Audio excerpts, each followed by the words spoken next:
Bonjour, je suis Audrey, infirmière spécialisée en pédiatrie et en périnatalité. Aujourd'hui, je me joins au ministère de la Solidarité et de la Santé pour participer à la campagne de prévention de la bronchiolite. En effet, cette année, l'épidémie de bronchiolite est particulièrement précoce et touche toute la France. Le brassage de la population qui arrive avec les vacances et les visites que vous allez pouvoir effectuer au sein de vos familles ou vos amis vont favoriser la transmission du virus. C'est pourquoi nous allons voir ensemble aujourd'hui qu'est-ce que la bronchiolite, quels gestes vous pouvez adopter pour prévenir de celle-ci et quoi faire si votre enfant présente des symptômes associés à la bronchiolite. Alors, qu'est-ce que la bronchiolite? La bronchiolite est une infection respiratoire d'origine virale causée le plus souvent par le virus respiratoire syncytial, plus connu sous le nom de VRS. Elle se caractérise par une toux, une respiration rapide et sifflante, une gêne respiratoire. Elle peut toucher vos enfants, les nourrissons, jusqu'à 2 ans, particulièrement en hiver, mais elle peut aussi les toucher durant toute l'année. C'est une maladie très fréquente, dans la plupart des cas sans conséquences. On estime que 90% des enfants de moins de 2 ans ont déjà eu une infection liée à ce virus. Sans conséquences encore une fois, dans la majorité des cas. Cependant, chez les très jeunes enfants, surtout ceux de moins de 2 mois, elle peut présenter des formes plus graves, entraîner une hospitalisation, parfois même jusqu'en soins critiques. En lien avec l'épidémie actuelle de bronchiolite, il est plus que nécessaire de vous rappeler ou de vous informer sur les comportements à adopter, tant en manière de prévention que de transmission. Parce qu'en effet, grâce à des gestes simples et efficaces, des habitudes de tous les jours, vous allez pouvoir protéger vos enfants et limiter la transmission du virus. Dans la mesure du possible, vous allez limiter les visites aux cercles proches et non malades. Pas de passage de bras en bras, pas de bisous et 0 visite si vous avez un bébé de moins de 3 mois. Vous allez prendre l'habitude, dans votre vie de tous les jours, de laver régulièrement les doudous et les jouets. Vous allez vous laver les mains avant et après avoir fait un soin à votre bébé. Vous allez changer sa couche, le nourrir, lui donner son bain, tout ce que vous allez pouvoir faire à votre bébé, lavez-vous les mains avant et après. Si vous présentez des symptômes de toux, de rhume ou de fièvre, vous portez un masque en tout temps.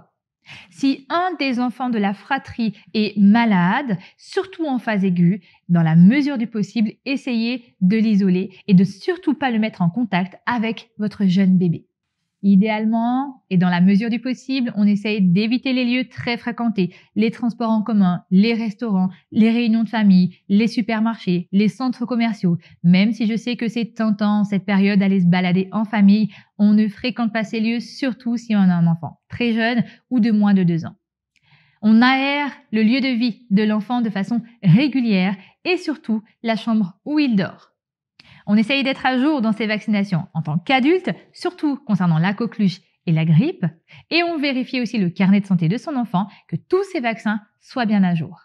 Je sais que c'est pas facile, mais on essaye de ne pas confier son enfant dans un système de garde collectif comme les garderies, les crèches, où on essaye de retarder au maximum son entrée dans ces collectivités à plus de 3 mois.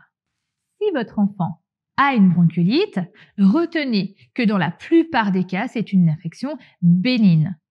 Ça peut être impressionnant les premiers jours, mais ça guérit spontanément au fur et à mesure du temps. Il n'existe pas de traitement spécifique car c'est une infection virale, donc les antibiotiques ne servent à rien. Toutes les bronchiolites ne nécessitent pas d'hospitalisation. En tout premier lieu, votre réflexe doit être d'aller consulter votre médecin traitant. Il va être capable de vous donner des consignes quant aux soins à apporter à votre bébé, au niveau de son alimentation, le nettoyage et le désencombrement du nez. Je vous ai aussi fait une vidéo pour vous montrer comment est-ce qu'on mouche un bébé, parce qu'un bébé de moins de 6 mois ne sait pas respirer par le nez, donc il est important de le désencombrer de façon régulière. Il pourra aussi vous donner des conseils sur le traitement de l'air, l'humidification ou autre. Les premiers jours d'une bronchiolite peuvent être impressionnants et spontanément, progressivement, vous allez voir que ça va s'atténuer. Le médecin traitant va aussi être capable de vous fournir des informations quant à la surveillance que vous allez faire de votre enfant, de l'évolution de la bronchiolite. C'est pourquoi il saura vous dire à quel moment vous allez devoir reconsulter ou bien vous diriger vers un service d'urgence. Néanmoins, Il est important de se rendre rapidement aux urgences si votre enfant se retrouve dans une des situations suivantes.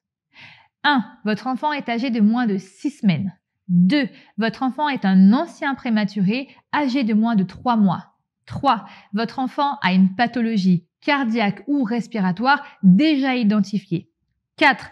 Votre enfant boit moins de la moitié de ses biberons sur 3 repas consécutifs ou au contraire vomit tous ses repas. 5. Votre enfant dort de façon inhabituelle ou au contraire pleure de façon excessive et inhabituelle sans réussir à dormir. De même que la respiration de votre enfant est à évaluer. S'il montre un effort respiratoire inhabituel, il entre dans la catégorie des enfants où il est nécessaire de consulter rapidement. Si vous avez des questions ou des doutes, n'hésitez pas à consulter un professionnel de santé ou rendez-vous sur le site solidarité-santé.gouv.fr.